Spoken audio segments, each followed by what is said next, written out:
ওই সুর শুনিয়া নদীর মাছগুলি নদীর কিনারায় এসে এসে হযরতে দাউদের জবুর শরীফ তেলাওয়াত শুনতো। হাজার হাজার মাছ নদীর কিনারায় এসে জবুর শরীফ তেলাওয়াত করত। আর ওই দেশের কিছু নিকৃষ্ট জেলেরা ওই মাছ আসার পরে জাল দিয়ে ঘের দিয়ে তারা মাছগুলি ধরে মেরে বাজারে বিক্রি করত। আল্লাহ এই দৃশ্যখানা দেখে বললেন, দাউদ রে, তুমি তোমার উম্মতরে বলে দাও শনিবারের দিন যেন তারা মাছ না ধরে, শনিবারের দিন যেন তারা মাছ না ধরে। শনিবার হলো ইহুদিদের জন্য সেই দিন ইবাদতের দিন ছিল। দাউদ আলাইহিস সালাম শনিবারের দিন সাগরের পাড়ে বসে বসে তিনি জবুর শরীফ তেলাওয়াত করতেন। হাজার হাজার মাছ এসে নদীর কিনারায় সাগরের পাড়ে হযরত দাউদ আলাইহিস সালামের জবুর তেলাওয়াত শুনতো। এত সুন্দর সুর আল্লাহ দাউদকে দিয়েছিলেন। বাজান আমার খুব ভালো করে শুনে যান, আল্লাহ বললেন শনিবারের দিন যেন তারা মাছ না ধরে। হযরত দাউদ নবী বলেন, আমার উম্মতরা শনিবারের দিন তোমরা মাছ ধরবা না। কিন্তু জেলে যারা তারা হিকমত করলো, বলে হিকমতটা কি? শনিবারের দিন আমরা মাছ ধরবো না, ঠিক আছে, কিন্তু তারা চারপাশে দাউদ আলাইহিস সালাম যেখানে বসে জবুর পড়তেন ওই নদীর কিনারায় এসে বিরাট বড় বাঁধ দিয়ে একটা জায়গা ফাঁকা রাখলেন। সমস্ত মাছ ওই ফাঁকা জায়গা দিয়ে দাউদের জবুর তেলাওয়াতে আসতো। আর ইহুদিরা কি করলো জানেননি? ওরা ওই জবুর তেলাওয়াত শেষ হয়ে যাওয়ার পরে যে ফাঁকা জায়গা ছিল ওই বানের ফাঁকা জায়গা তারা বন্ধ করে দিত। রবিবারের দিন তারা মাছ মারত। এই চালাকি করার পরে হযরত দাউদ আলাইহিস সালাতু ওয়াস সালাম নিষেধ করলেন, তোমরা এইভাবে করো না, আল্লাহ পাকের লানত আসবে। ওরা শুনলো না, কিন্তু আল্লাহর কথা অমান্য করার কারণে ওরা এইভাবে মাছ ধরতেই লাগলো। একদিন খোদার লানত ওদের উপরে চেপে আসলো। একদিন ওই জেলেদের উপরে খোদার লানত এসে গেল। মাছ টাছ মেরে বিক্রি করে ওরা বাড়ি চলে গেছে। সন্ধ্যার সময় স্ত্রী পুত্র পরিজন নিয়ে খাওয়া দাওয়া করে ঘুমাইছে।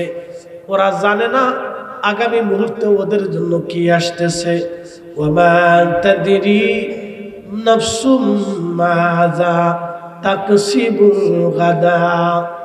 মানুষ জানে না আগামী সময় মানুষের ভাগ্যে কি আছে, মানুষ জানে না আপনার ভাগ্যে আগামী মুহূর্তে কি আছে, আপনি জানেন না। ওরা ইহুদিরা জানছিল না যে আমাদের ভাগ্যে কি আসবে। ওরা খোদার হুকুম অমান্য করে রাত্রিবেলা খাওয়া দাওয়া করে ওই মাছ খেয়ে ওরা ঘুমিয়ে পড়ছে। সকালবেলা ঘুম থেকে সবাই একসাথে উঠলো।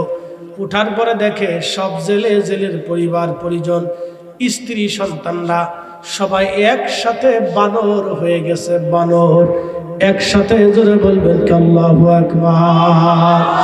বলে বলেন সেই আল্লাহ আছে না নাই? জোরে বলেন সেই আল্লাহ আছে না নাই? যে আল্লাহ দাউদ আলাইহিস সালামের উম্মতকে বানর বানাই দিলেন সেই আল্লাহ আছে না নাই?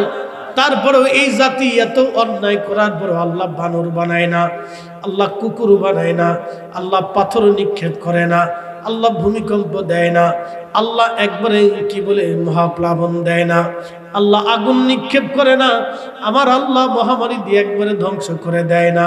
বলে কেন দেয় না? যদি কোনোদিন মদিনাতে যান, মদিনায় গেলে খন্দকে যাবেন।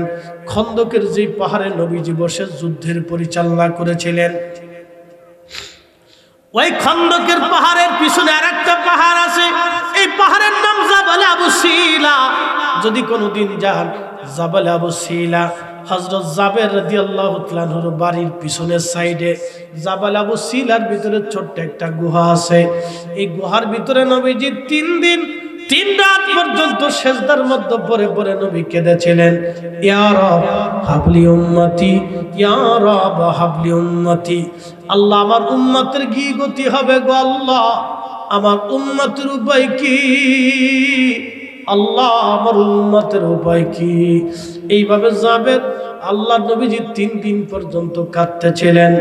নবী আল্লাহ ডাকতে বলেন, মেহবুব কি চান? আল্লাহর নবী ডাক দেখে, আল্লাহ তুমি মূসা কালিমুল্লাহর উম্মতকে ধ্বংস করে দিয়েছো, দাউদের উম্মতকে বানর বানাইছো, কওমে লূতের উম্মতকে তুমি একবারে মাটির সাথে দশাইয়া আজকে জর্দানে বাহারে মায়াত মরা সাগর বানাই দিয়েছো। আল্লাহ তুমি সালেহ আলাইহিস সালামের উম্মতকে তুমি ধ্বংস করে দিয়েছো, আদ জাতিকে তুমি ধ্বংস করে দিয়েছো। রব্বুল আলামিন কারুনরে তুমি ধ্বংস করে দিয়েছো, নূহ আলাইহিস সালামের উম্মতকে তুমি ধ্বংস করে দিয়েছো।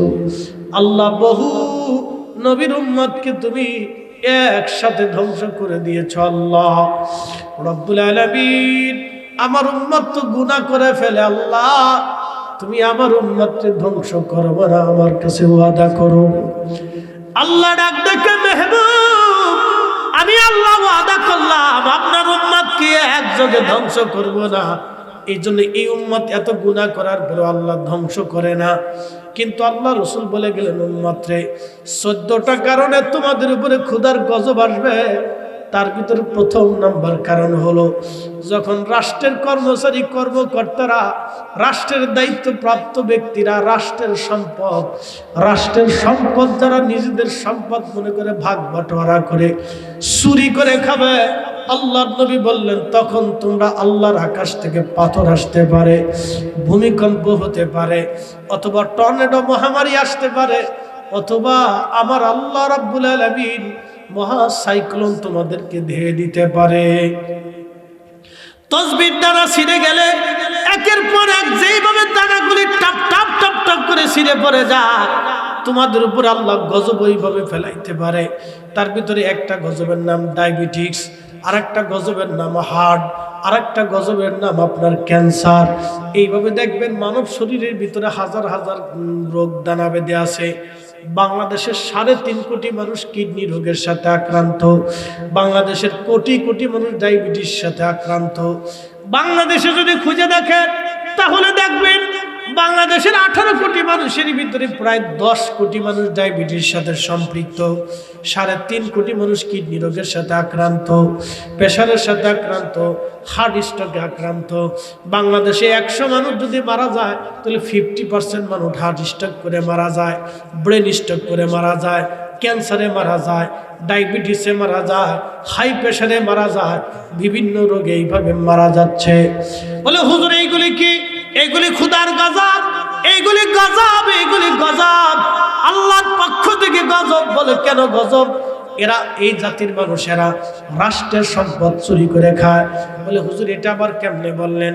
রাষ্ট্রের সম্পদে কিছু গরিব মানুষের হক থাকে, কিছু এতিমের হক থাকে, কিছু মিসকিনের হক থাকে, কিছু দরিদ্র মানুষের হক থাকে। আমাদের দেশে দেখবেন বহু গরিব মানুষ টাকার অভাবে চিকিৎসা হতে পারে না। কি কথা কন না কেন? আছে না নাই? টাকার অভাবে ওষুধ কিনতে পারে না।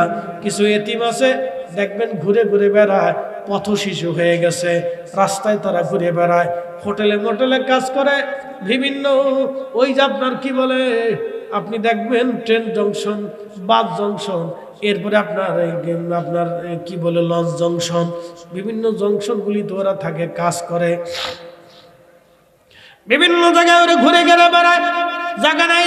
কমলাপুর রেল স্টেশনে যা দেখবেন ছোট ছোট বাচ্চারা ঘুরে বেড়ায়, ভিক্ষা চায়, অনেকে লাথি মারে, অনেকে ধমক দেয়। এর ভিতরে অনেক পথ শিশু আছে, মা নাই, কারো বাবা নাই, অথবা কারো মা মারা গেছে, সৎ মা তাকে ঘর থেকে বের করে দিয়েছে। কি কথা কর না কেন? আছে না নাই?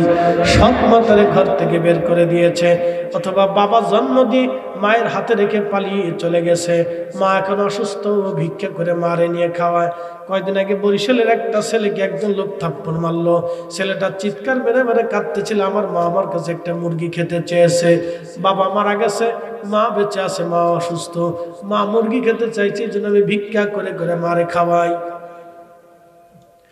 এই বাচ্চাদের হক রাষ্ট্রের কাছে আছে, বিধবাদের হক রাষ্ট্রের কাছে আছে। রাষ্ট্রের কর্মচারী কর্মকর্তারা যখন এই গরিবের হকগুলি মেরে মেরে খায়, তখন আল্লাহর আকাশ থেকে গজব আসতে থাকে, একটার পর একটা আসতে থাকে, একটার পর একটা আসতে থাকে, একটার পর একটা আসতে থাকে। আল্লাহর নবী বলেন, উম্মত রে, খোদার গজব আল্লাহর আকাশ থেকে আসবে, ও দাউল আমানা, এই উম্মত যখন আমানত নষ্ট করে ফেলবে, বলে হুজুর আমানত কি? আপনি কাগজ কলম ছাড়া একজনের 2 লাখ টাকা হাওলাত দিয়ে দেখেন, টাকা পাইতে আপনার জান শেষ হয়ে যাবে। দোকান একবার বাকি দিয়ে দেখেন, বাকি ফেরত নিতে হালখাতা খাওয়াইতে হবে। কি কথা কর না কেন, ঠিক কিনা? এটার নাম বাংলাদেশ। এইভাবে যত চলবে তত গজব আসতে থাকবে। পৃথিবীতে 100 জন মানুষ মারা গেলে 5 জন মানুষ হার্ট স্ট্রোকে মারা যায়। আল্লাহর নবী বলেন কিয়ামতের আগে মানুষ হঠাৎ হঠাৎ করে মারা যাবে, এটাকে বলা হয় হঠাৎ মৃত্যু। হঠাৎ করে মানুষ মারা যাবে, হঠাৎ করে মানুষ মারা যাবে, এটাকে বলে হঠাৎ মৃত্যু। কিয়ামতের একটা আলামত। এটা আল্লাহর পক্ষ থেকে গজব।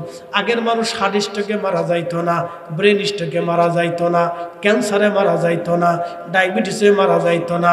আগের মানুষ ধীরে ধীরে ধীরে ধীরে ধীরে ধীরে মারা যাইতো। দেখবেন 90-80 বছরে মারা যাইতো। মারা যাওয়ার আগে সন্তান নাতি পুতিদেরকে ওসিয়ত করত, দিনা দেখ ঋণ টিন মৌকুফ করে তারপরে মারা যাইতো। এখনকার মানুষ ওসিয়ত করার টাইম পায় না, বউরেও কইতে পারে না, সন্তানদেরকেও জিগাইতে পারে না, তার আগেই সেরাত করে পড়িয়া ফরাত করে মরিয়া পড়িয়া যায়। কি কথা কর না কেন, ঠিক কিনা? কষ্ট হইতেছে? আরো বলবো? এখন বললে কিন্তু গার উপরে বলবে না, গার উপরে বলবে না। আরেকটু কই দেখি সময় আছে কিনা।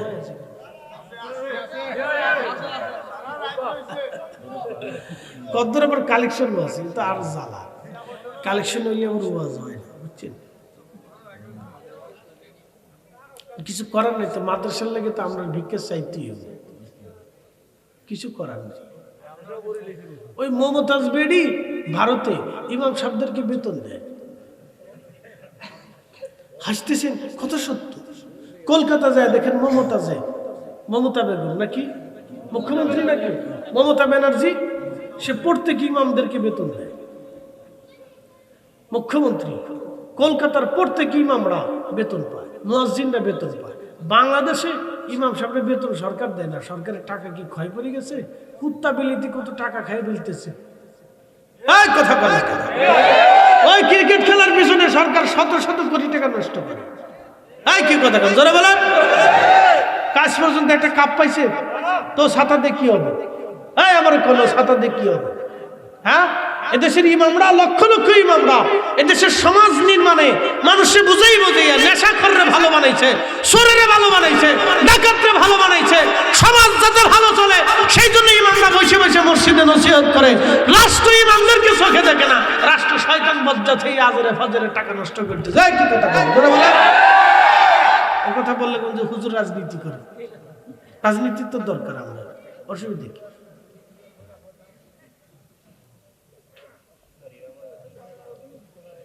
কত খারাপ করছে ভাই, শত শত কোটি টাকা নষ্ট করে ফুটবল খেলা। ওটা করতেছি কমুনি। ইমামের বেতন কত? 5,000। আমি এক গ্রামে গেছি, বলছি ইমামের বেতন কত? হুজুর 2,000 টাকা। তাই ইমাম সাহেব কয় হুজুর তাও 6 মাস বাকি আছে। আমি বললাম সারা গ্রামে আগুন ধরাই দেন। যান, আমি হুকুম দিলাম প্রত্যেক বাড়ি বাড়ি আগুন লাগাই দেন, এটা জালিম। কি কথা এগুলো সারা গ্রামে আগুন লাগানো, ওরা জালিম। ওদের বিড়ির টাকা চলে। একটা বিড়ির দাম কত? হ্যাঁ, 10 টাকা।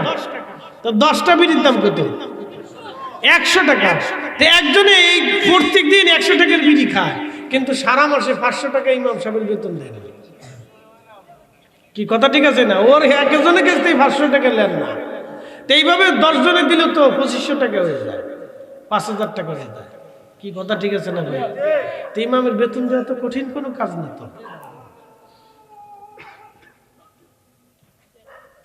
ইমামের বেতন তো কঠিন কোনো কাজ না, তো দেবে না।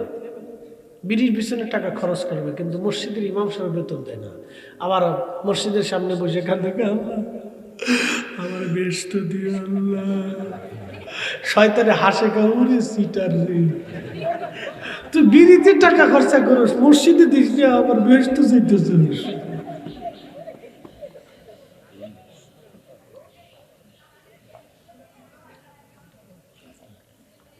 মন খারাপ করে না, কথা সত্য।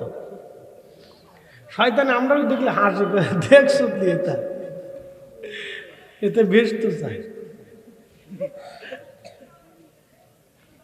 এই জন্য ইনসাফ করে। ইন্নাল্লাহা ইয়া'মুরু বিল আদলি ওয়াল ইহসান,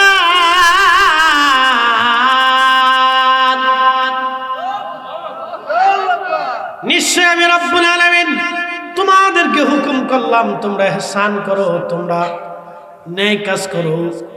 বিল আদলি, আদল করো, ন্যায় করো, ন্যায় করো, হক করো, ন্যায় করো।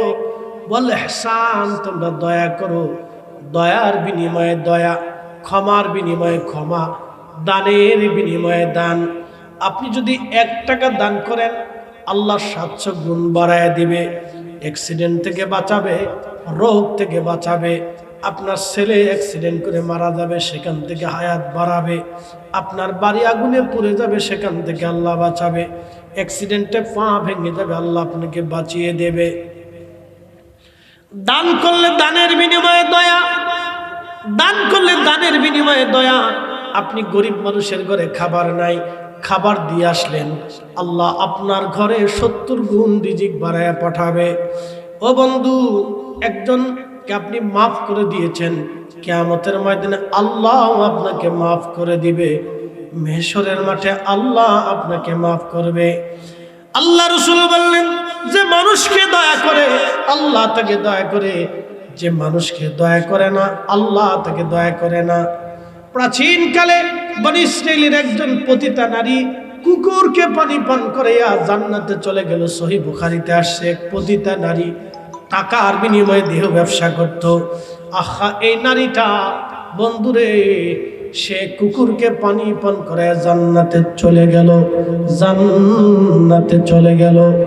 কুত্তারে পানি পান করে যদি পতিতা নারী জান্নাতে চলে যায়, তাহলে আমরা মাহফিলে খাবার খাওয়াইয়া, আমরা গরিব মিসকিনের ঘরে খাবার দিয়া আমরাও জান্নাতের আশা করতে পারি। কি কথা কন না কেন, ঠিক কিনা? সুম্মা জাআলা নাসলাহু মিন সুলালাতিন মিন মাইম মাহিন।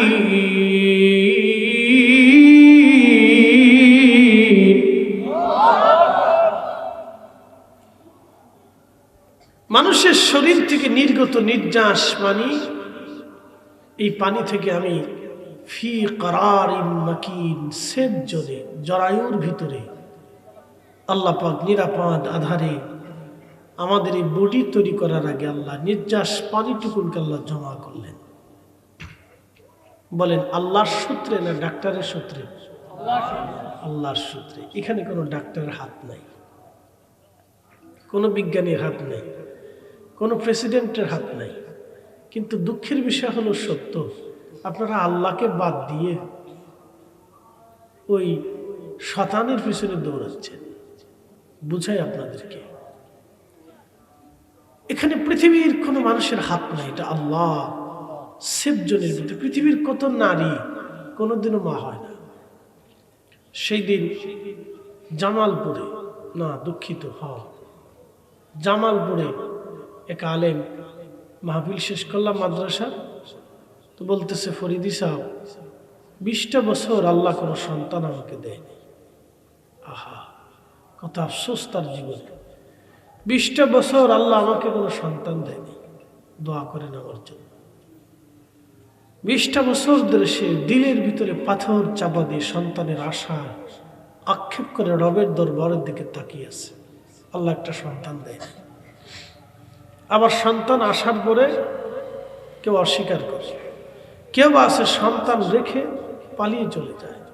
কোনো নারী আছে সন্তান রেখে পরপুরুষের হাত ধরে পালায়ে চলে যায়। সেদিন খবরে দেখলাম 3টা বাচ্চা রেখে এক মা অন্য পুরুষের হাত ধরে পালিয়ে চলে গেছে। কত পুরুষ সন্তান জন্ম দেওয়ার পরে স্ত্রী সন্তান রেখে সে চলে যায়, কোনোদিনও স্ত্রী সন্তানের আর খোঁজ খবর নেয় না। এরা শুয়োর আর কুত্তার চাইতেও সৃষ্টিতে নিকৃষ্ট। কথা বলেন ঠিক না বেঠে? এদের মতো নিকৃষ্ট মানুষ পৃথিবীতে আর কেউ নেই।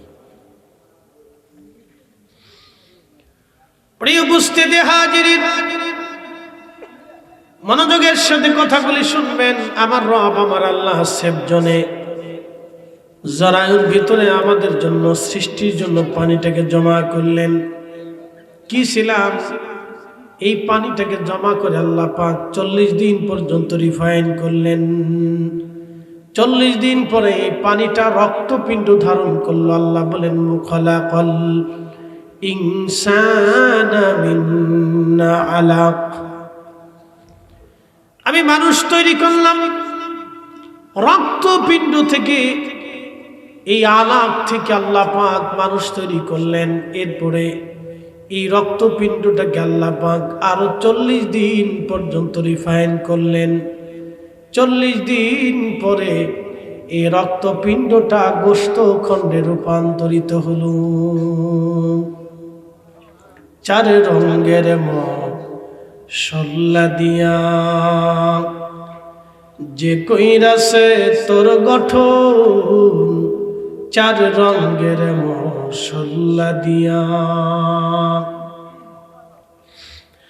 আগুন পানি মাটি বাতাস একই যোগে করিয়া প্রকাশ।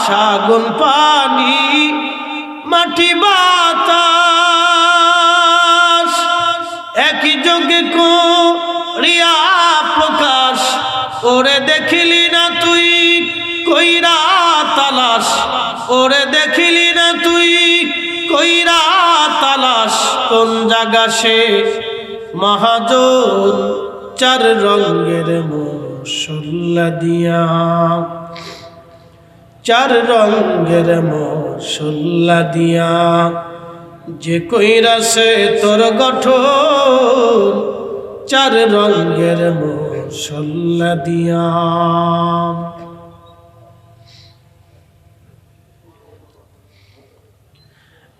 গাজীপুরবাসী খুব মনোযোগ দিবেন। রব্বুল আলামিন ওই গোশত খণ্ডটাকে আরো 40 দিন পর্যন্ত রিফাইন করলেন। মার পেটের ভিতরে ছোট্ট একটু জগতের ভিতরে আল্লাহ আমাদেরকে বসবাস করাইলেন। মার পেটে ছোট্ট একটু জগতে আল্লাহ আমাদেরকে তৈরি করতে লাগলেন। ছোট্ট একটা জগতে মার রেহেমের ভিতরে আল্লাহ আমাদের তৈরি করতে লাগলেন। মার রেহেমে বাকি গোশতের টুকরোটাকে 40 দিন পর্যন্ত রিফাইন করতে করতে করতে করতে আমার হাত হলো, আমার পা হলো, আমার নাক হলো, আমার কান হলো, আমার চেহারা হলো, আমার চোখ হলো, আমার মাথা হলো, আমার মাথায় চুল হলো, আমার পায়ের নখ হলো, আমার হাতের নখ হলো, আমার অঙ্গ প্রত্যঙ্গ হলো, আমার নাড়ি ভুঁড়ি হলো, কলিজা হলো, কাল্ব হলো, ফ্যাপসা হলো, এরপরে আপনার কি বলে লাঞ্চ হলো। যা যা প্রয়োজন ছিল সব কিছু রব্বুল আলামিন মার পেটের ভিতরে দিতে লাগলেন। আল্লাহু আকবার। 120 দিন যেই দিন শেষ হয়ে গেল, রুহু নামক ইঞ্জিন রুহের জগৎ থেকে আল্লাহ পাক আল্লাহর দরজা থেকে নিয়ে এসে জিব্রাইল আমাদের মার পেটের ভিতরে আমার বডির মধ্যে রুহু নামক ইঞ্জিন খানা সেট করে দিলেন। এই রুহু আজ আপনার সামনে কথা বলতেছে, আর আমার সামনে অসংখ্য রুহুরা বসে আছে।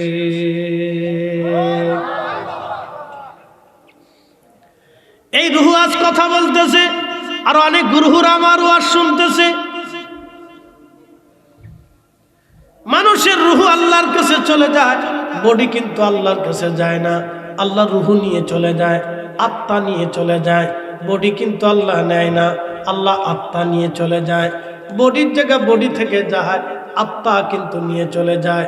বডি তৈরি করলেন মার পেটের ভিতরে, কবর দিল দুনিয়ার মাটির ভিতরে। বডি তৈরি করলেন মার পেটে, কবর দিল মানুষের মাটির ভিতরে, অথবা কাউরে দিল আগুনে পোড়ায় ফেললো। হিন্দুরা যারা সনাতনী তারা আগুনে পোড়ায় ফেললো, যারা খ্রিস্টান তারা মাটিতে কবরে দেয়, যারা ইহুদি তারাও মাটিতে কবর দেয়। হিন্দুরা যারা পোড়াইতে পারে না তারা মাটির ভিতরে কবর দেয়, অথবা পুরানোর অবশিষ্ট অংশগুলি নিয়ে তারা মাটির মধ্যে পুঁতে রেখে দেয়। মুসলমান, আমার বডি বডির থেকে পড়ে রইল, কিন্তু আল্লাহ রুহুর জগৎ থেকে রুহু এনেছিলেন, এই রুহুটাকে আল্লাহ নিয়ে চলে গেলেন। এই জন্য মানুষ মারা যাওয়ার পর আমরা একটা কথা বলি, কোরআনের একটা আয়াত পড়ে আমরা দোয়া করি, ইন্না লিল্লাহি ওয়া ইন্না ইলাইহি রাজিউন। নিশ্চয় আমরা আল্লাহর জন্য এবং আল্লাহর কাছে আমরা ফিরে চলে যাব।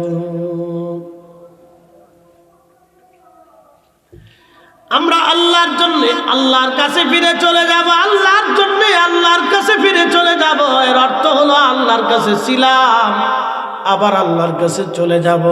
ওই রুহুটা আল্লাহর কাছে ছিল, আল্লাহর কাছ থেকে রুহুটা মার রেহেমের ভিতরে পাঠাইলো। 120 দিনের মাথায় মার রেহেমে আমার বডির মধ্যে আল্লাহ রুহু সেট করাই দিলেন। আমার জীবন আসলো, লাড়াচাড়া শুরু হয়ে গেলাম। আমার অক্সিজেন আল্লাহ দিলেন, আমার হাইড্রোজেন নাইট্রোজেন আল্লাহ দিলেন, পানি আল্লাহ দিলেন, আমার যা যা প্রয়োজন আল্লাহ দিলেন, পুষ্টি আল্লাহ দিলেন। মা খাইলে আমার খাওয়া হয়ে যায়, আমার নারীর মাধ্যম দিয়ে আল্লাহ পাক মার দেহের ভিতরে আল্লাহ সেট করাই দিলেন। মার রক্ত থেকে আমার রক্ত হলো, মার বডি থেকে আমার বডি হলো, মার পুষ্টি থেকে আমার পুষ্টি হলো, মার পানি থেকে আল্লাহ আমার পানি দিল, মার স্বাস্থ্য থেকে আল্লাহ আমার স্বাস্থ্য দিল। এই জন্য কোনো গর্ভবতী নারী যদি গর্ভবতী হয়, তাহলে দেখবেন গাইনি ডাক্তার যারা, তারা বলে ভালো ভালো পুষ্টিকর খাবার খাওয়ান, দুধ খাওয়ান, ডিম খাওয়ান, ফল খাওয়ান, ছোট মাছ খাওয়ান, শাকসবজি খাওয়ান, বেশি বেশি করে পুষ্টিজনিত খাবার খাওয়ান। এজন্যই পুষ্টিজনিত খাবার খাওয়াবেন। মার পুষ্টি হলে সন্তানের পুষ্টি হবে। মা ভালো মন্দ খাইলে সন্তান ভালো মন্দ খাবে। গর্ভবতী নারীদেরকে ঠিক মতো ঘুম পাড়ান, কারণ মায়ের ঘুম হলে সন্তানের ঘুম হবে। ঠান্ডা লাগাইতে দেয় না, ভারী কাজ করতে দেয় না, অসুখ বিসুখ যেন না আসে, কারণ মার অসুখ হলে সন্তানের অসুখ হয়ে যায়, মার ঠান্ডা লাগলে সন্তানের ঠান্ডা লেগে যায়। মাকে সুস্থ রাখার জন্য ডায়াবেটিসের আপনার গাইনি ডাক্তাররা খুব সচেতন থাকে। এই সময় ভালো ভালো ওষুধ তারে ভিটামিন জাতীয় খাবার খাওয়াইতে বলে, ভিটামিন তারে দেওয়া হয়, আয়রন ট্যাবলেট দেওয়া হয়, যাতে মহিলার আয়রন ঠিক থাকে, রক্ত ঠিক থাকে, পানি শূন্যতা আসে এবং শরীর যাতে সুস্থ থাকে, কারণ মা খাইলে সন্তানের খাওয়া হয়। আল্লাহর নবী বলেন, আমার উম্মতেরা, তোমরা তোমাদের গর্ভবতী নারীদেরকে তোমরা খেজুর খাওয়াও, কারণ খেজুর এমন একটা পুষ্টিকর খাবার, খাইতে দেরি হয়, পুরা শরীরের ভিতরে তার পুষ্টি গুণ ছড়াইতে দেরি হয় না। কিন্তু আমাদের দেশের নারীরা খেজুর খায় না, আমরা দেশের নারীরা খালি ফুচকা খায়। তাহলে ফুচকার ভক্ত, ভালো জিনিস খাইতে না, ভালো জিনিস খাইতে না, ফুচকা খায়। আমাদের নারীরা ফুচকা খায়, আল্লাহর নবী বলেন খেজুর খাওয়াও। এখন প্রশ্ন, খেজুর খাইলে যদি সন্তানের খেজুর খাওয়ার পুষ্টি দেয়, মা খাইলে যদি সন্তানের খাবার হয়, মার পুষ্টি হলে যদি সন্তানের পুষ্টি হয়, মা দুধ খাইলে যদি সন্তানের দুধ পায়, তাহলে মনে রাখবেন মার চরিত্র ভালো হলে সন্তানের চরিত্র ভালো হয়। মা যদি তিরিং পিরিং হয়, বাচ্চাটাও তিরিং পিরিং হয়। এই কথা শুনলে পেটিটা চেতবো, হুজুর এত সময় ভালো করলো, ওখানে আমরা শাল্টিং মেরে দিল, কারণটা কি? ওই তো নি, ওই তো নি, ওই তো নি, মেয়েটা চেতবো তো, বসে বাসা গেলে খাওয়ান দিত না। সন্তানের পুষ্টি হলে, মার পুষ্টি হলে যদি সন্তানের পুষ্টি হয়, তাহলে মা যদি সন্তানকে গর্ভে রেখে কোরআন পড়ে, ওই ছেলেটা কোরআন পড়নে বলা হয়। কি কথা কন না কেন? ও নারীরা, সন্তান গর্ভে আসলে সূরা ইউসুফ তেলাওয়াত করবেন, ইউসুফ, সূরা ইউসুফ পড়বেন, তাহলে আপনার বাচ্চা কাচ্চা হযরত ইউসুফের মতো সুন্দর হবে এবং হযরত ইউসুফের মতো জ্ঞানী হবে। আপনার সন্তানরা কোরআন প্রেমিক হবে, আপনার সন্তানরা আশিক রাসূল হবে। সন্তান গর্ভে রেখে বেশি বেশি দুরূদ পড়েন, দেখবেন আপনার সন্তান আশিকে রাসূল হয়ে যাবে। একবার জোরে বলা যাবে কি আল্লাহু আকবার।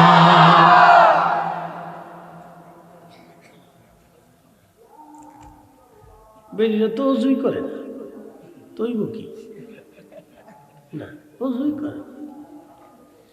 যেমনি সোনু মাখে, পুরি বাপরে, এটা মাইকে যদি সুন্দর হয়ে যেত তা আফ্রিকার বেডিরা কালা কে? কি কথা কর না, ওটা মাখলে যদি সুন্দরী হয় তা আফ্রিকার বেডিরা কালা কে? তাহলে পুরো আফ্রিকা সুন্দর হয়ে যেত। ঠিক আছে নি? কালা তো কালা, আন্তর্জাতিক খ্যাতি সম্পূর্ণ কালা, কালার ঘরের কালা, মারাত্মক কালা। এ তো মানুষের মনের শান্তি। জীবনেও কোনোদিন সোনু ফাটার মাখি না, গরমের দিন কিচ্ছু দেয় না, শীতকালে শুধু অলিভ অয়েলটা দেয় একটু পালা, আমরা এটা দিব দরকার কথা। পোলাপানও দেখি এখন যারা নতুন পোলাপান, বয়স অল্প, তো বেটাগার দিন কি ক্রিম বেরিয়েছে, এটা কি কয়? হ্যাঁ, স্কিন সাইটেতে কি তা হয়? এটা মাকে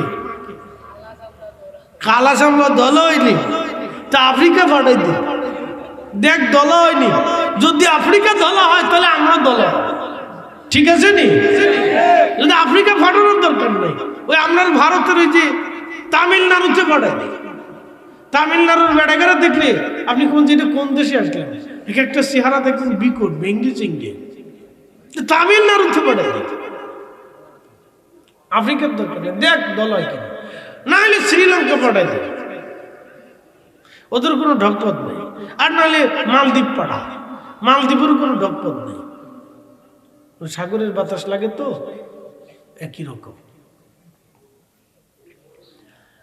মুসলমান যুবক ভাইরা, সৌন্দর্য ক্রিমে না, সৌন্দর্য হলো নামাজে। একসাথে বলেন আল্লাহু আকবার। সৌন্দর্য কিসে? জোরে বলে। নামাজের আগে খিতা করা লাগে, জোরে কর। নামাজের আগে খিতা করা লাগে, ওযু করা লাগে। তো ওযু করলে আল্লাহ চেহারা এমনি সুন্দর বানায় দেয়, খুব মারহাবা। সিলেক্টিভ খদ্দুর খদ্দুর থোড়া থোড়া পারিও বাসনা। ভাইরা আমার, ওযু যদি করেন তাহলে দেখবেন চেহারা এমনি সুন্দর। ওযুর পরে ওযু, ওযু খেলি ওযু। আল্লাহ রাসূলকে, নবী সাহাবীদেরকে বলেন, সাহাবীরা রে, কিয়ামতের ময়দানে মেশরের মাঠে আমি আমার উম্মতদেরকে ডেকে ডেকে নিয়ে হাউজে কাউসারের পানি পান করাবো। সাহাবীরা বলেন, ইয়া রাসূলুল্লাহ, আদম সফিউল্লাহ থেকে ঈসা রুহুল্লাহ পর্যন্ত আলাইহিমুস সালাম, আল্লাহ এত নবীদের ভিড়ে, উম্মতের ভিড়ে, ইয়া রাসূলুল্লাহ আপনি আপনার উম্মতকে কেমনে চিনবেন? সুন্দর প্রশ্ন। হুজুর, আদম সফিউল্লাহ আলাইহিস সালাম থেকে ঈসা রুহুল্লাহ পর্যন্ত কত নবীরা আগত হয়ে গেছেন আল্লাহ। 2,24,000 নবীদের উম্মতের ভিড়ে আপনার উম্মত আপনি কেমনে চিনবেন? নবীজি ডাক দেখা, সাহাবীরা রে, অনেক সাদা ঘোড়ার ভিতরে একটা ঘোড়ার কপালে যদি লাল থাকে তাহলে বলো সেই ঘোড়াটা চেনা যায় কিনা, কষ্ট হবে নাকি? বলে না, সমস্ত ঘোড়াগুলি সাদা। এই সমস্ত ঘোড়া, সাদা ঘোড়াদের কপালের ভিতরে একটা ঘোড়ার কপালে যদি লাল থাকে তাহলে তাকে চেনাটা কঠিন কিছুই না। নবী বললেন, সাহাবীরা রে, কিয়ামতের ময়দানে আমার উম্মতরা দুনিয়াতে নামাজ পড়বে, নামাজের আগে ওযু করবে। ওই ওযুর চিহ্নগুলি কিয়ামতের ময়দানে নূর চমকাবে। ওযু করার কারণে ওযুর জায়গাগুলি নূর চমকাবে। এটা কোনো উম্মতকে দেওয়া হবে না, শুধু আমার উম্মতকে এই মর্যাদা দেওয়া হবে। আখিরি নবীর উম্মত, নবী কত দামি, উম্মত কত দামি, কিন্তু এই উম্মত গরু চুরি করে, মসজিদের জুতা চুরি করে।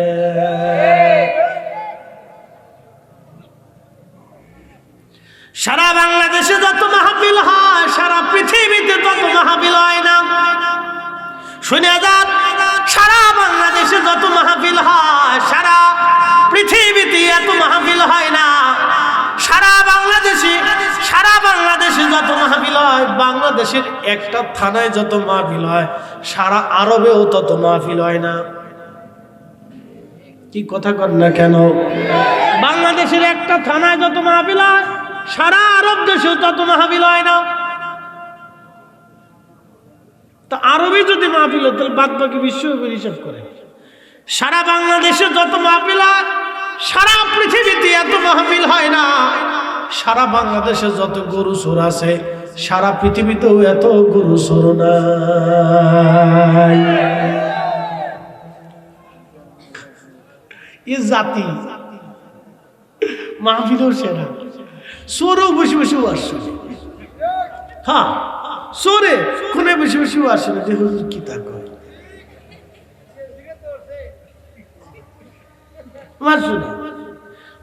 শুনে চুরি করে যায়।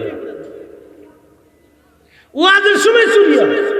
কত বছর লালমনিরহাটে গেছি, ওয়াজ চলতেছে, আর এক পাশে বাড়ির তালা মেরে মহিলা ওয়াজ শুনতেছে, তালা ভাঙিয়ে সোনা দানা টাকা পয়সা চোরে চুরি করে নিয়ে গেছে। এটা চোর বাংলাদেশ। কি ওয়াজ করবে না বলেন তো? হাজার হাজার ওয়াজ দেশে হয়, তারপরে মানুষের হেদায়েত হয় না, হেদায়েত হয় না।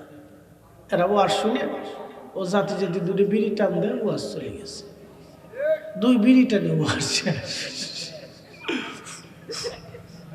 ফুরসাতে ওয়াজ চলে গেছে। কোথায় যে ওয়াজ গেল নিজেও বলতে পারে না। এ কান্দে ঢুকাইছে, এ কান্দে বের করে দিয়ে দিচ্ছে। হুজুররা এটা কয় শুনি, আহা শুনে যান। আজকে গাজীপুরবাসী ভালো করে শুনে যাবেন। মার পেটের ভিতরে রব্বুল আলামিন আপনারা তৈরি করলেন, আল্লাহ পাক গোশত দিলেন, হাড় দিলেন, হাত দিলেন, পা দিলেন, নাক দিলেন, কান দিলেন, সব দিলেন। লাকাদ খালাকনাল ইনসানা ফি আহসানি তাকওয়িম।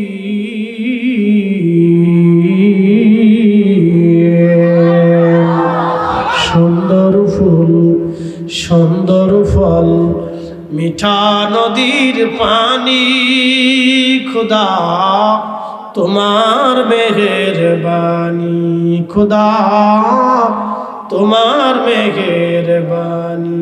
সুন্দর ফুল, সুন্দর ফল, মিঠা নদীর পানি, খোদা তোমার মেহেরবানি।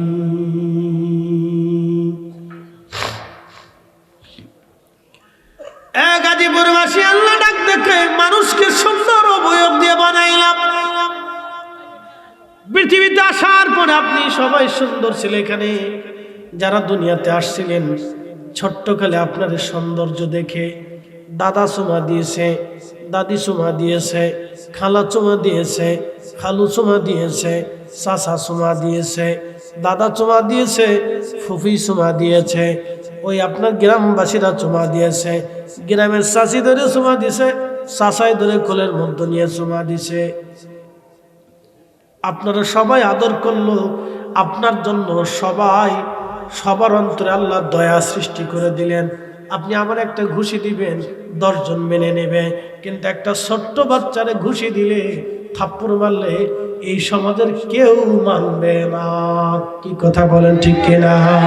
তাহলে এই বাচ্চার প্রতি দরদ কে দিয়ে দিল? আল্লাহ দিয়ে দিল। আপনি বড় একটা কুকুরকে লাঠি দিয়ে পিঠান, সমাজের সবাই মেনে নিবে। হয়তো এই কুকুরটা চুরি করছে, না হয় কিছু চুরি করে পালায় খাইছে, এই জন্য বেটা লাঠি দিয়ে পিটাচ্ছে। কিন্তু একটা ছোট্ট কুকুরের বাচ্চাটাকে যদি কেউ লাঠি দিয়ে মারে, তাহলে অন্যরা বলবে এতটুকু একটা কুকুরের বাচ্চা, তুমি তারে কেন মারলা, কি জন্য মারলা, অন্যরা খেপে যাবে। তার মানে বাচ্চাদের প্রতি দরদ আল্লাহ মানুষের কলবের মধ্যে দিয়ে দেয়। এই দরদ আমরা দিই নাই, এই দরদ রব্বুল আলামিন আমাদেরকে দিয়ে দিলেন। কিন্তু আফসোস, আফসোস হলো সত্য, কুকুরের 8টা 10টা বাচ্চা হয়। দেখবেন কুকুরের 8টা 10টা করে বাচ্চা হয়। কুকুরের কোনো গোডাউন নাই, কুকুরের কোনো জাতিসংঘ নাই, কুকুরের কোনো পুলিশ প্রশাসন নাই, কুকুরের কোনো খাদ্য অধিদপ্তর নাই। কুকুর আগামী দিন খাবার কি খাবে সে জানে না, আগামী মুহূর্তে সে কি খাবে সেও জানে না। তার বাড়ি নাই, ঘর নাই, কাঁথা নাই, বালিশ নাই, কম্বল নাই। ওই কুকুরের 10টা সন্তান হলো, কুকুরের 8টা বাচ্চা হলো। দেখবেন কুকুর তার বাচ্চাদেরকে নিয়ে জড়িয়ে ধরে পড়ে থাকে। কেউ যদি বাচ্চা নিতে চায় কুত্তা দেখবেন তারে কামড়াইতে যায়, মারতে যায়, তুই আমার বাচ্চা নিবি কে? বন্ধুরে, কুকুর তার বাচ্চা রেখে পালায় যায় না, কুকুর ক্ষুধার কারণেও তার বাচ্চা রেখে সন্তান রেখে পালায় যায় না। কিন্তু এই মানব জাতি সন্তান রেখে, এই জাতের নারীরা বহু সন্তান রেখে এই নারীরা পরপুরুষের হাত ধরে পালায় যায়। এই পুরুষটাই সন্তান রেখে দিয়ে অন্য নারী নিয়ে পালায় চলে যায়।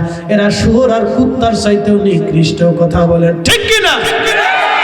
মানুষ হইয়া ভবেতে আসিয়া মানুষের করিলাম কি? আমি নবী না মানিলাম, কি যে ভুল করিলাম, ভস্মে ঢালিলাম ঘি। মানুষ হইয়া ভবেতে আসিয়া মানুষের করিলাম কি? মানুষ হইয়া ভবেতে আসিয়া মানুষের করিলাম কি?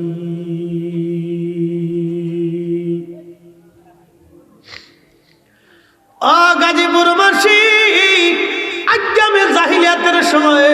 আইয়ামে জাহিলিয়াতের সময়ে যদি কোনোদিন মক্কায় যান, ইব্রাহিম খলিল রোড দিয়ে যদি আপনি আগান, বাম পাশে জাবালে ওমর, সেই পাহাড় এখন আর নাই, ওটা কেটে সৌদি সরকার হোটেল বানাইছে। তারপরে জাবালে আবু বকর, ঠিক ডান পাশেই আপনি একটা পরিত্যক্ত জায়গা পাবেন। এইখানে আরবের মানুষরা জীবন্ত কন্যা সন্তানদেরকে কবর দিত। এক সাহাবী এসে বললেন, হুজুর, আমি আমার 8টা কন্যা সন্তানকে নিজের হাতে কবর দিছি। আল্লাহর নবী ডাক দিয়ে বলেন, সাহাবী, 8টা সন্তান তুমি কবর দিছো, তোমার কি মায়া লাগে নাই? বলি, ইয়া রাসূলুল্লাহ, আমি 7টা সন্তান কবর দিছি, কোনো মায়া দয়া লাগে নাই, বিন্দু মাত্র অন্তরের মধ্যে কোনো মায়া লাগে নাই। আর একটা কুকুর মানুষ মারলে কুকুরের প্রতি মানুষের মায়া লাগে। ভাইজান রে, নিজের কলিজার টুকরা সন্তান তারা মেরে ফেলছে, বিন্দু মাত্র অন্তরে মায়া লাগে নাই। আল্লাহর নবী বললেন, সাহাবী বলো কি? বলে, হুজুর, 8 নম্বর সন্তান যেই সময় কবর দেই, ওই সময় আমার একটু মায়া লাগছিল।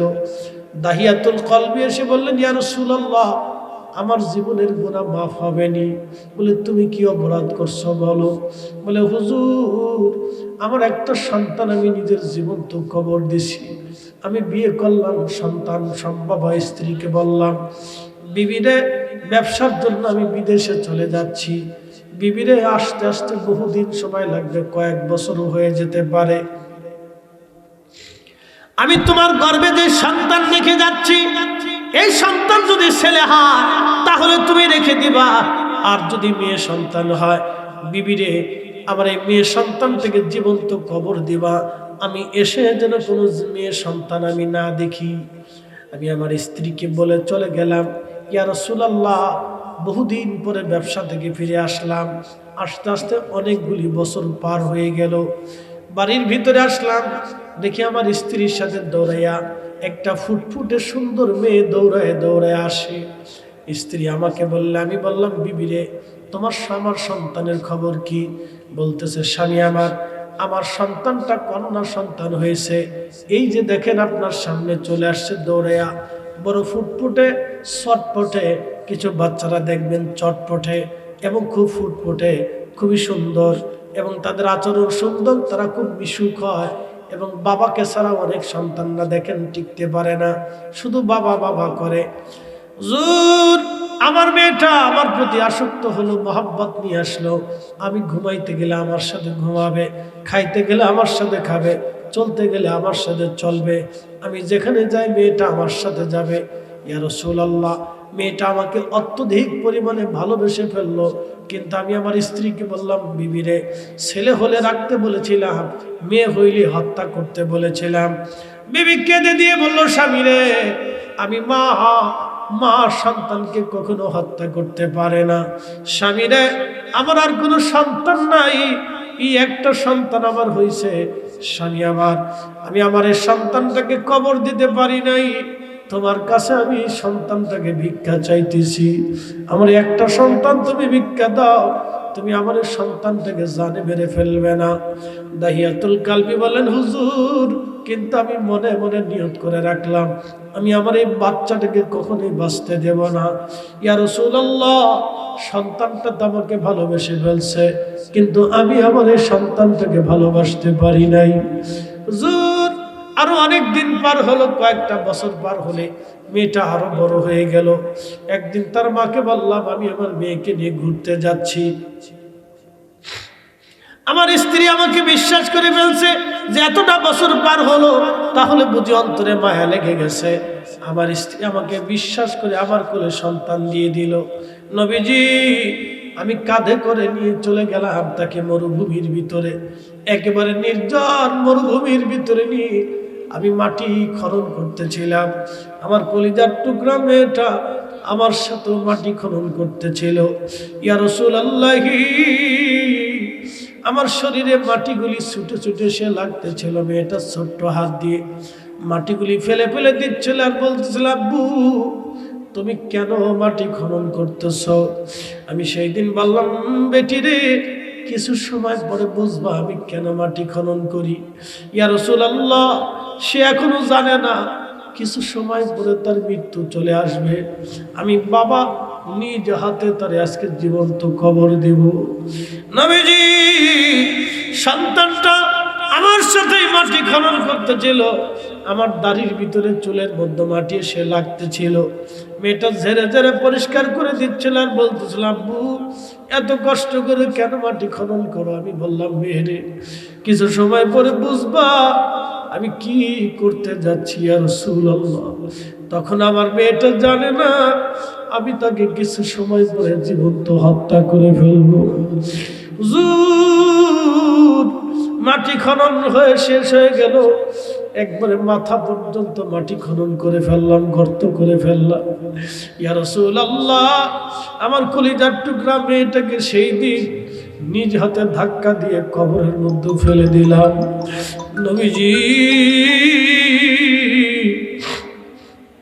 মেয়েটাকে যখন কবরের মধ্যে ফেলে দিলাম, মেয়েটা ডাক দেয়া বলতেছিল, আব্বু আমার জানে মেরে ফেলে দিও না গো বাবা, জীবন আমার ভিক্ষা দাও, আব্বু আমার মারবা না। বারবার বাঁচার জন্য আকুতি মিনতি করতেছিল, কান্নাকাটি করতেছিল। আমি কবরের উপর থেকে কবরের ভিতরে মাটি ফেলতেছিলাম, মেয়েটা বারবার বলে চিৎকার করতেছিল। আল্লাহ নবীজির চক্ষু মোবারক দিয়ে পানিগুলি জোরে জোরে পড়তেছিল। হযরত দাহিয়াতুল কালবির চোখ বেয়ে বেয়ে দাঁড়ি ভিজে ভিজে যাচ্ছিল। ইয়া রাসূলুল্লাহ, আমার মতো নির্দয় মানুষ পৃথিবীতে আর কেউ নাই, আমার মতো নিষ্ঠুর আর দুনিয়াতে কেউ নাই, আমার মতো কঠিন হৃদয়ের মানুষ আর দুনিয়াতে কেউ নাই গো নবীজি। হুজুর নবীজি, আমার মতো কঠিন হৃদয়ের আর কেউ নাই ইয়া রাসূলুল্লাহ। আমি আমার সন্তানটাকে কবর দিতে লাগলাম, মাটি দিতে দিতে দিতে দিতে নবীজি মাটি দিতে দিতে মাটি দিতে দিতে একবারে গলা পর্যন্ত মাটি চলে আসলো। মেয়েটা তখনও কাঁদতেছিল, আব্বু আমার জীবন তো মেরে ফেলে দিও না, পৃথিবীর অন্য কোথাও তুমি আমারে পাঠিয়ে দাও গো বাবা। বাবার পরিচয় কোনোদিন হয়তো দিব না, তুমি আমার সন্তানের পরিচয় দিও না, আমাকে মেরে ফেলে দিও না। নবীজি মায়া হয় নাই। আহা আমি কি ভুল করলাম সেই দিন, আমার কলিজার টুকরা মেয়েটাকে জীবন্ত কবর দিয়ে দিলাম, মাটির মধ্যে চাপা দিয়ে চলে আসলাম। ইয়া রাসূলুল্লাহ, বিন্দু মাত্র মায়া লাগে নাই, বিন্দু মাত্র দয়া আমার কলবের মধ্যে লাগে নাই। নবীজি আল্লাহ আমারে মাফ করবেনি, আল্লাহ আমারে ক্ষমা করবেনি, আল্লাহ আমারে মাফ করবেনি, প্রভু আমাকে মাফ করবেন ইয়া রাসূলুল্লাহ। আল্লাহ নবীজি ডুকরিয়ে ডুকরিয়ে কাঁদতেছিলেন, দাহিয়া করছো কি? এইভাবে কি কেউ কোনোদিন নিজের সন্তানকে জীবন্ত কবর দাহিয়া করছো কি দাহিয়া? এইভাবে কি নিজের সন্তানকে কেউ কোনোদিন হত্যা করেনি? বলি ইয়া রাসূলুল্লাহ, আমি তো অপরাধ করছি, প্রভু কি আমাকে ক্ষমা করবে কিনা? আল্লাহর নবী ডাক দিয়ে বলেন, দাহিয়া রে, কালেমা পড়ার সাথে সাথে আমার রব, আমার আল্লাহ তোমার জীবনের গুনাহগুলি আল্লাহ মাফ করে দিছে। একবার চিৎকার মেরে বলবেন কি আল্লাহু আকবার। আল্লাহ আল্লাহ বলে ডাকি, মাওলা শোনো না, আল্লাহ আল্লাহ বলে ডাকি, মাওলা শোনো না। না জানি কুই রাশিয়া আমরা কি গুনাহ, না জানি কুই রাশিয়া আমরা কি গুনাহ। গুনার বোঝা মাথায় লইয়া আল্লাহ ডাকতেছি, গুনার বোঝা মাথায় লইয়া আল্লাহ ডাকতেছি, মাফ করে দাও মাবুদ মওলা ইলাহি।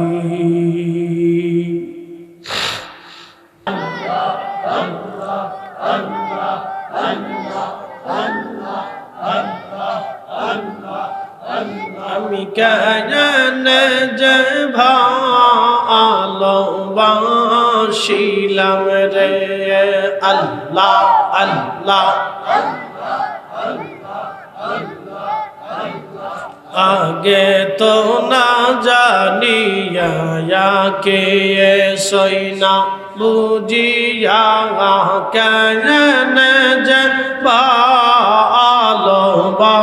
ভালোবাসিলাম রে আল্লাহ আল্লাহ।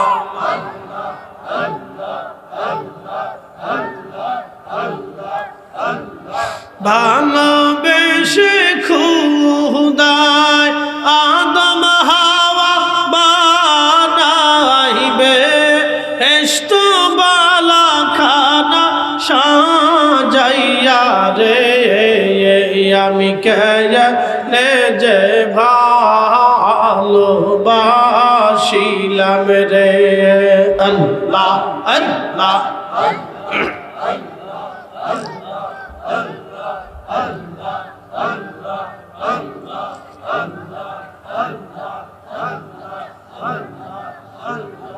আদম হাওয়া বেহেশত সারিয়া 340 বছর কান্দিল রে, আমি কেনে যে ভালোবাসিলাম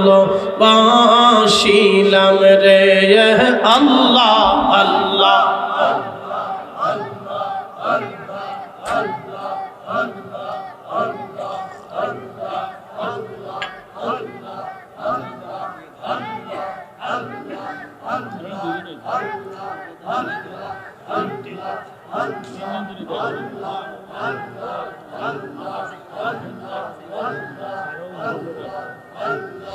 লা ইলাহা ইল্লাল্লাহ মুহাম্মাদুর রাসূলুল্লাহ সাল্লাল্লাহু আলাইহি ওয়াসাল্লাম।